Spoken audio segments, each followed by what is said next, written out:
Le Mali, c'est notre deuxième sujet. La CEDEAO a menacé lundi de sanctions ceux qui s'opposeront à son plan de sortie de crise au Mali qui prévoit le maintien au pouvoir du président malien Ibrahim Boubacar Keïta, mais prône la constitution rapide d'un gouvernement d'union nationale et des élections législatives partielles. Les 15 chefs d'État de la CEDEAO, à l'issue d'un sommet virtuel, ont prévu un régime de sanctions contre ceux qui poseront des actes contraires au processus de normalisation à mettre en œuvre avant vendredi, a déclaré en conclusion des travaux le président en exercice de l'organisation régionale, le chef de l'État nigérien, Mamadou Issoufou. Alors, vous voyez l'approche malienne de la CEDEAO.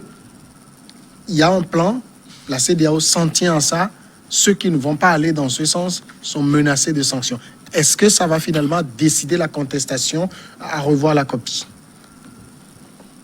Non, malheureusement, la CEDEAO s'est trompée de cible parce que c'est un peuple de Soudjata Keita. Bon, ça n'empêche. Un peuple mandingue, un peuple combattant, un peuple fier de son histoire par le passé. Bon, donc, j'aurais aimé que, j'aime bien la CEDEAO parce que c'est un sous-regroupement régional qui a de la capacité, qui a quand même de l'ambition. CEDEAO, c'est ça. Hein? Peut-être que ceux qui me regardent disent pourquoi Pasteur Edo aime la CEDEAO. Ouais, parce que la CEDEAO, on connaît. Mais ce que je dis, je reviens sur le sujet, j'aurais aimé que la CEDEAO menace plutôt les djihadistes. Au lieu de menacer le peuple malien. Eux, on ne les connaît pas. Bon, non, il faut les chercher. Il faut que la CEDEAO les cherche et les menace. On les traque déjà. Il y a c'est les djihadistes là qui constituent le danger pour la CEDEAO et pour l'Afrique. Il y a le G5 Sahel qui est là, il y a la force Barkhane qui est là. Menacer les opposants, menacer tous ceux qui s'opposent au plan de la CEDEAO, je ne crois pas que ce n'est pas ça, le règlement de la situation. Mais en fait, ils n'ont doigté personne. Non, je dis, mais ce n'est pas le pouvoir. L'essentiel, ce n'est pas le pouvoir. Ils ont dit ceux qui vont s'opposer au plan de sortie de crise. M combien? Le M5. C'est le M5. Là, la vision, ceux qui sont dans leur viseur aujourd'hui, c'est la M5. M5. Et ça, je crois que la CEDEAO a plutôt lancé un défi. La CEDEAO a plutôt lancé, c'est à déclarer la guerre. En termes faciles, en français facile, hein, c'est la guerre à ces gens-là. Parce que vous vous rappelez que Imam Dicko, à la sortie de la dernière réunion, a dit qu'il préfère mourir en martyr que de mourir traître. Samuel, vous avez décrypté un peu les mots? Bon, ça reste que des mots. Hein, oui, c'est des mots. Dicko n'a pas de pouvoir véritable, donc... Oui, il n'a pas de pouvoir véritable. Mais ce qu'il a dit, c'est très profond. Et moi, j'aurais aimé quand même que la CEDEAO décrypte cette phrase-là de l'imam avant de passer aux menaces. Aujourd'hui, la situation est telle que la rue grandit, la rue augmente, et ça prend de l'ampleur. Et pour les menaces-là, on devait réserver encore ces menaces. Continuer encore à échanger jusqu'à convaincre réellement ce peuple-là malien, pour ne pas aller trop vite au besoin et créer un fâcheux précédent au Mali qui sera difficile à régler. Justement, Kofi Kanitom, vous avez suivi aussi les propositions de sortie de crise de la CEDEAO qui sont assorties justement de sanctions.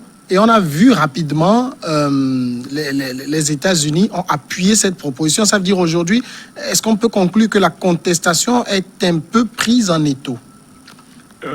En fait, je voudrais d'abord m'interroger sur un certain nombre de situations. Quand nous voyons l'état actuel du Mali, ce n'est pas la grande prospérité, puisque autour de 75 à 80% du territoire se trouve entre les mains des djihadistes. Et ces djihadistes ne sont pas loin de pouvoir migrer vers les pays alentours si jamais ils arrivaient à conquérir tout le Mali. Ça, c'est la première des choses. La deuxième des choses, c'est pour voir quelles sont aujourd'hui les contributions des États de la CEDEAO dans la crise du Mali par rapport à la lutte ouverte contre le djihadisme dans ce milieu. Personne n'a dans les secrets des présidents pour savoir ce qui se discute et dans leur relation avec l'international par rapport à la résolution de cette crise.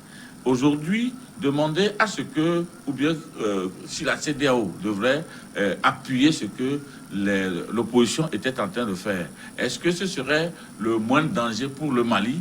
Ou bien ça va donner droit également à d'autres gabégies parce que quand il va partir, est-ce que les gens là vont lier langue pour pouvoir se trouver quelqu'un pour venir diriger ou bien l'État sera laissé à lui-même pendant un temps, le temps de pouvoir aider le djihadisme à progresser et à envahir tout le continent. Donc tous ces paramètres sont à étudier et je me dis que pour le moment, je pense qu'il va falloir que nous puissions regarder un peu la sagesse des chefs d'État de la CEDEAO qui sont allés gérer parce que j'ai vu la constitution de l'équipe qui est allée pour... Mais la sagesse, ce n'est pas la sanction. Non, non.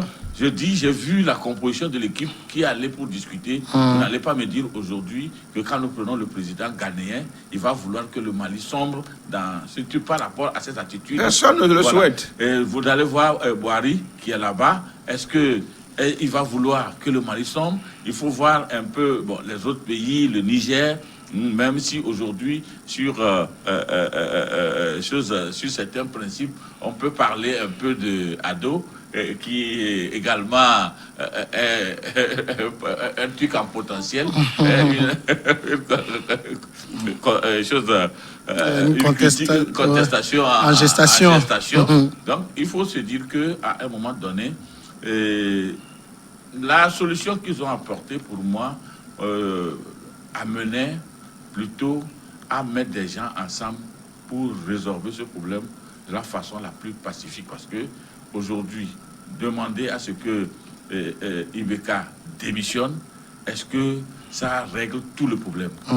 Maintenant, créer un gouvernement d'union avec 50% pour Ibeka et son parti, 30% pour la contestation, l'opposition et 20% pour la société civile.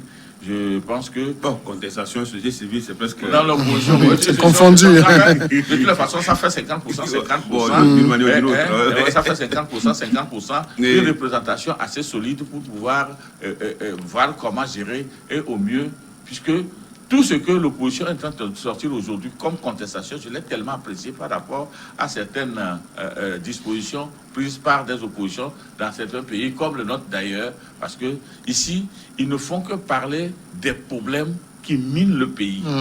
Et ils parlent d'une même voix. C'est ça la singularité de ce qui se passe au Mali.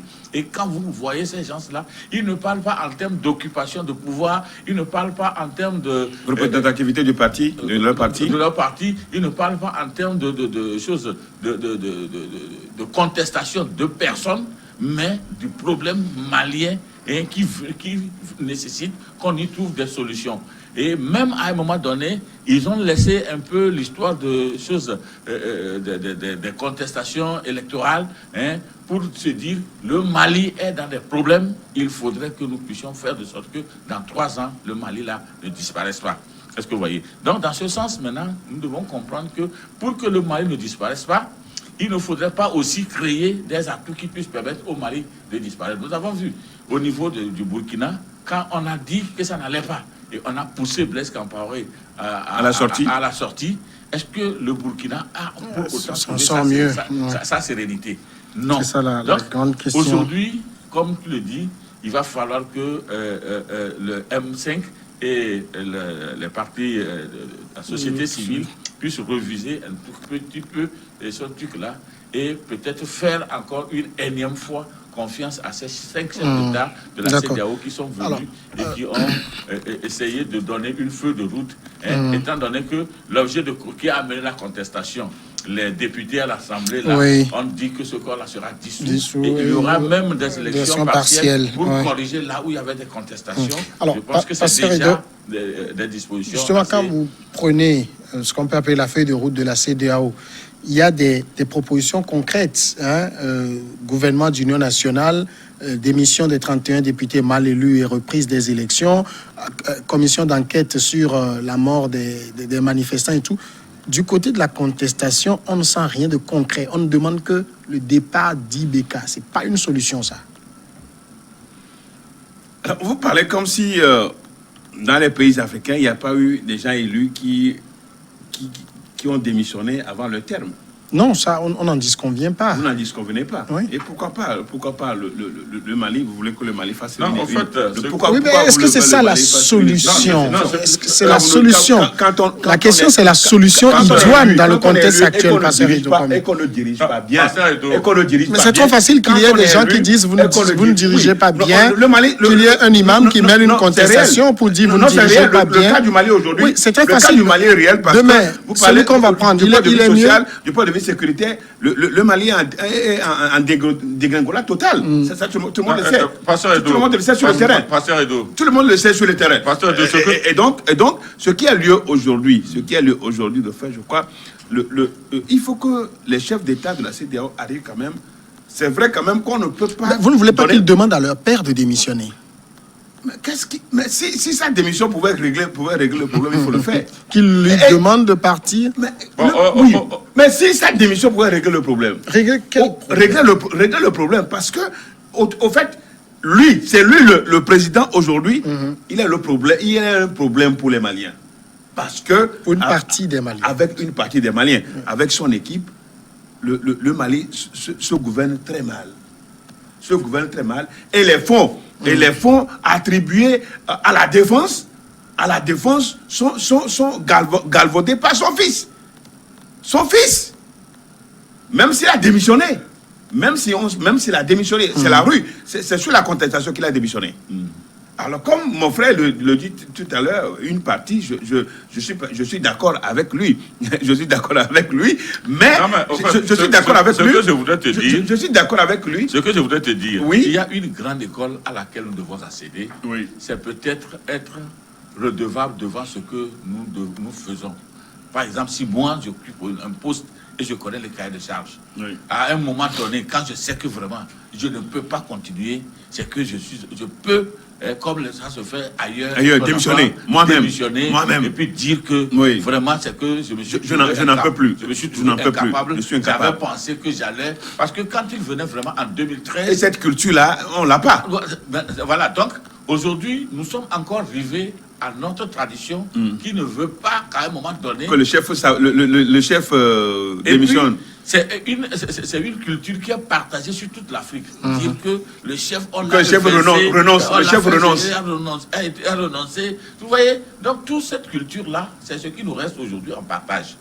Quand bien même ça nous fait même si ça ne va pas. Même si ça nous fait du mal, il faut se dire que quelque part. C'est une faiblesse, c'est même pas une faiblesse ça. Je dis, même si ça nous fait du mal, il faut comprendre aujourd'hui que nous avons. En graissant les dents, on dit non, oui, je m'accroche. Ça de laisser Kofi terminer.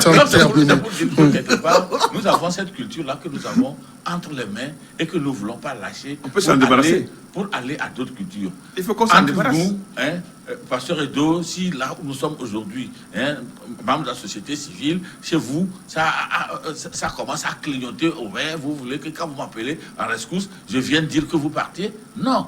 Je vais peut-être trouver des voies de sortie paisibles pour vous maintenir, même si je dois vous faire des remontrances en bon africain. Ces remontrances ne se font jamais en public. Est-ce que vous voyez, ça se fait toujours dans des coulisses? Mais maintenant, c'est que toi-même qui est mis en cause, à un moment donné, il faut accepter changer de comportement. Se mettre en cause et maintenant rebâtir sur les ruines que tu as déjà créées. Donc je pense que c'est des choses comme ça qu'il faut voir. avec qui le monsieur ne composait pas pour qu'on en arrive là. Maintenant, il va falloir qu'il compose avec cette personne. Quels sont les conseils qu'il avait rejetés hier et qui se sont retournés contre lui? Il faut qu'il remette tout ça sur le plateau. Vous voyez, c'est pourquoi j'ai dit que j'ai apprécié la manière dont l'opposition malienne est en train de poser le problème et qui appelle maintenant IBK à pouvoir recomposer son entourage, parce que réellement, il y a aussi les entourages qui créent problème. Vous comprenez quand même que on ne peut pas, quand on est du côté de la contestation malienne, dire démission d'IBK. On peut considérer que ça, c'est un préalable. Ils peuvent dire, je ne veux même pas dire préalable, c'est discutable. Mais s'arc-bouter là-dessus et ne pas vouloir évoluer alors qu'on est en discussion, il y a un problème. Ben, ils ont posé la barre. La barre est tellement haute. Oui. Ils ont posé la barre. Oui, on a eu 3 missions, maintenant un sommet de la CEDEAO. Il faut redescendre la barre. Non, mais il faut redescendre la barre. Ça peut être... On peut peut-être demander au président de sacrifier son Premier ministre. Lui aussi, il tient beaucoup à Boubou Cissé. On peut le sacrifier. On peut envisager. Bon, puisque l'opposition, lors de la rencontre entre IBK et Mohamed Diko, et puis les membres de M5, il était question quand même que le Premier ministre soit démis.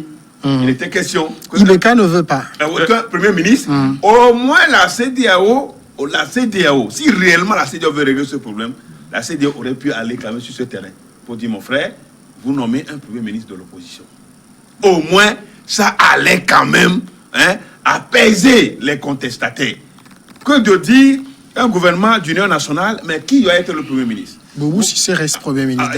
Vous êtes en train de voir les contestataires là aller avec le gouvernement de Boubou Cissé, du Premier ministre là, ça ne va pas être possible.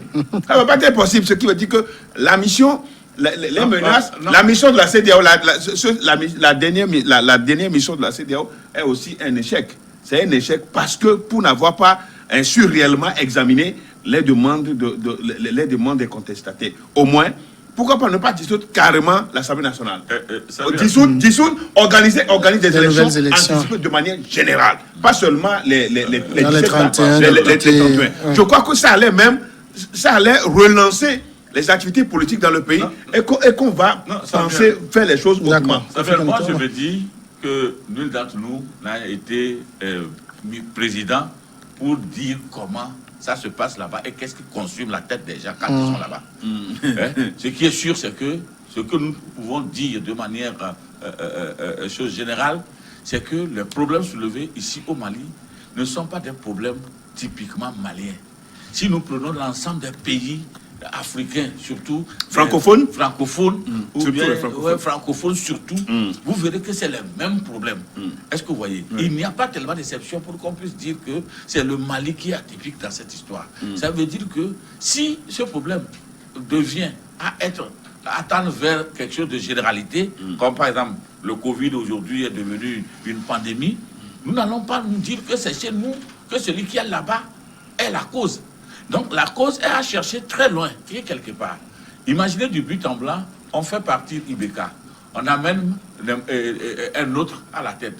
3 mois après, le même problème se posait. On envoie la CEDEAO. La CEDEAO va dire, toi aussi, il faut partir. Un autre va venir. Nous irons où?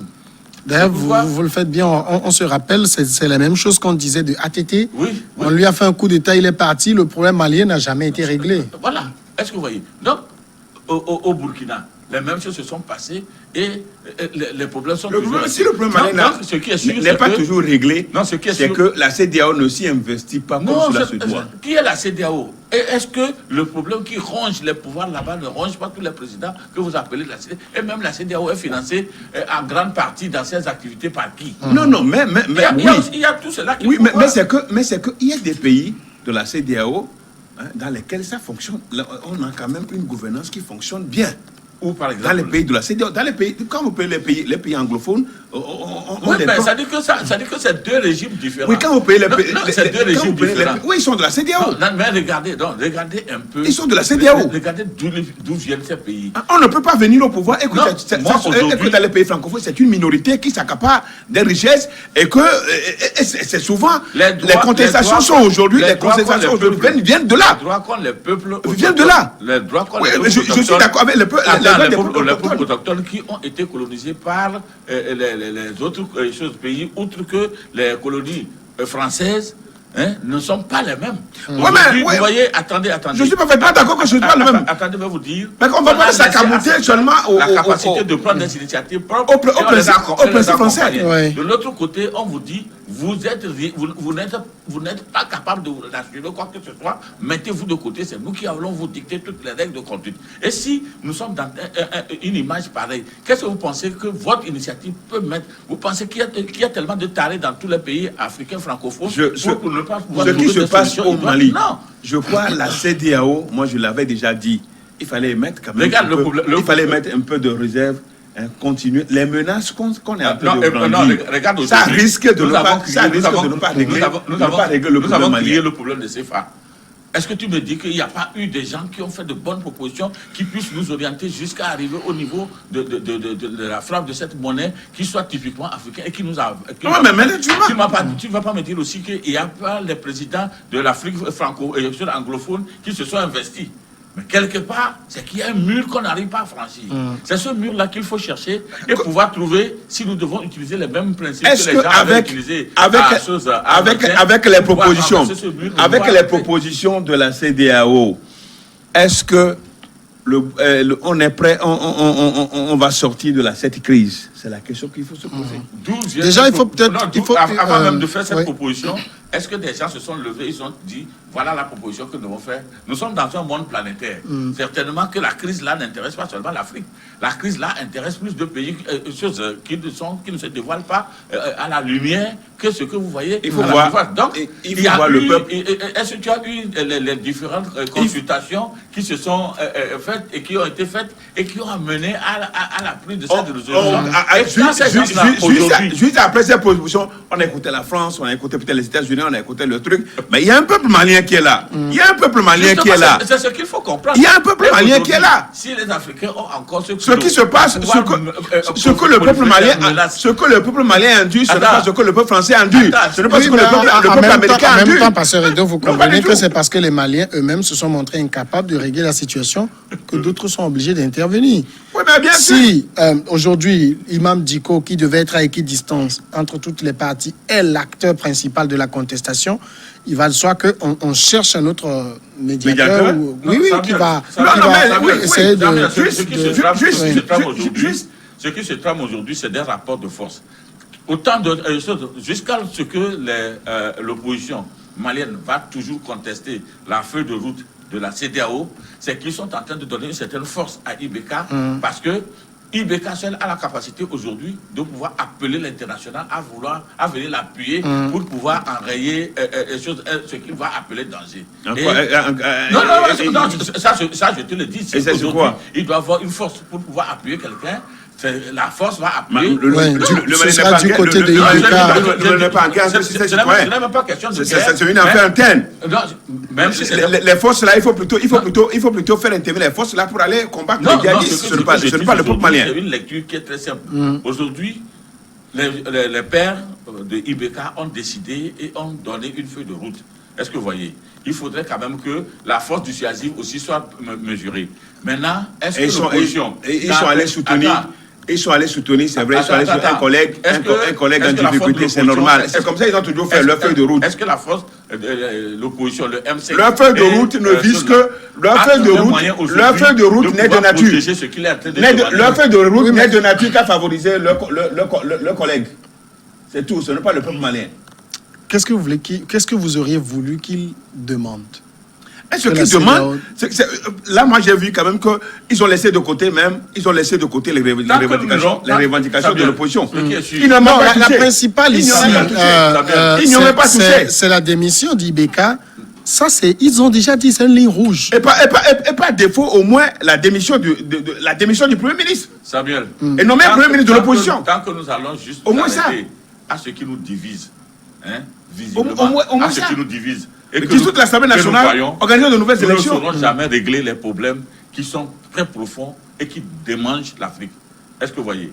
Parce que moi, je me dis aujourd'hui que les Africains, c'est nous qui donnons la force aux profondeurs de nos crises. Non, en fait, ce qui est sûr aujourd'hui. Une crise simple, ce qu'on peut faire simplement, on ne veut pas. Ouais, mais, On l'alourdit. On se comporte parce qu'on on est élu. Un peuple est derrière. Le peuple a faim. Le peuple n'a pas de quoi à se faire soigner. Mais tout ça là, quand vous prenez, c'est des gens qui sont inconsolables. Bien entendu. C'est un peuple inconsolable. Bien entendu, je suis dans le peuple. C'est un peuple inconsolable. Ce dont tu parles, je peux te dire que j'envie et que je sais que quelque part j'aspire à un changement. Et je me dis, est-ce que ce changement m'est arraché parce que on est au fait méchant envers moi, ou bien il y a d'autres situations qui permettent que je ne puisse pas jouir de cet avantage? Tout simplement, il faut se décarcasser de nos coutumes. Il faut se décarcasser de ces coutumes-là. Quand on est à bout de souffle, il faut démissionner. Quand on est à bout de souffle... Non, Ibeka n'a jamais dit qu'il est à bout de souffle. Il n'est pas à bout de souffle. Qu'est-ce qu'il fait? Il a fait... Pourquoi les autres sont venus? Les autres sont venus, il n'est pas à bout de souffle. C'est ça. Pourquoi les gens sont venus au secours? Il y a eu la même situation au Togo. Vous avez vu, le président n'a jamais été à bout de souffle. Il a repris avec beaucoup plus d'énergie. Vraiment, moi je veux, parce que pour garantir, il ne faut pas aller chercher à la va-vite des solutions qui vont décimer encore notre peuple. Nous avons déjà des exemples, et ces exemples ne datent pas de très longtemps. Nous avons vu d'abord la présence de ATT dans le Mali, qui à un moment donné est parti juste en départ là, a créé la situation. Oui. Et aujourd'hui, le Mali n'est pas gouverné sur 75% de son territoire. Nous avons vu le Burkina. Nous avons crié, oui, le sorcier, Blaise Compaoré. Il est parti. On a vu le résultat. Que se passe-t-il aujourd'hui là-bas? C'est ça, ça dit, c'est des choses qu'il faut comprendre. Maintenant, heureusement, on les comprend. Au niveau du Nigeria, quand Boari est venu, après que ceux-là soient partis, à un moment donné, il y a les Boko Haram qui ont commencé par se maintenir un tout petit peu jusqu'à un certain. Ça va durer jusqu'à quand? On ne le sait pas. Est-ce que vous voyez? Yahiboni était là, au Bénin. Nous avons dit... juste parce qu'à un moment critique de la vie d'une nation, il faut que les chefs d'État arrivent à dire la vérité à leurs collègues. Il faut dire la vérité. Quand des choses se répètent avec des dirigeants différents, dans des pays différents, bien nantis de tous ces intellectuels qui sont partis étudier là où quand tout est pourri, d'autres pays ont étudié. Quand tout est pourri, on propose des trucs. Il faut en tirer toutes les leçons. D'accord, messieurs, on va partir pour la grande pause maintenant. Et on revient après une dizaine de minutes. Continuez.